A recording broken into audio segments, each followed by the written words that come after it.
Bhaluka model থানার SI Aminul Islam আজকে বিকেল 4:25 আমাকে মোবাইল ফোনে ভালুকা থানার চাঞ্চল্যকর ট্রিপল মার্ডার মামলার একমাত্র আসামি নজরুল ইসলাম আমাদের জয়দেবপুর রেল স্টেশন এলাকায় অবস্থান করতেছে মর্মে জানায়।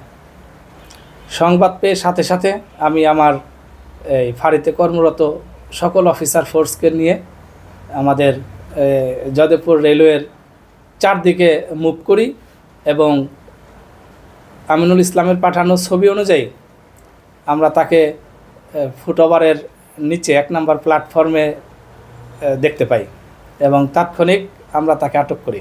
তাকে জিজ্ঞাসাবাদে সে ঘটনার সত্যতা স্বীকার করছে মৌখিকভাবে। ঘটনার মূল রহস্য সম্পর্কে এত অল্প সময়ের মধ্যে জানা সম্ভব হয়নি। তো উনি যে ঘটনার এই নায়ক এবং উনি যে ঘটনাটা ঘটিয়েছে এই বিষয়টা সে শুধু স্বীকার করেছে। দিক দিয়ে আসলে কোথায় যাচ্ছিল সেটা সে ঠিক বলা যাচ্ছে না, তবে উনি কোনো জায়গাতে যাওয়ার উদ্দেশ্যে এখানে আসছিল।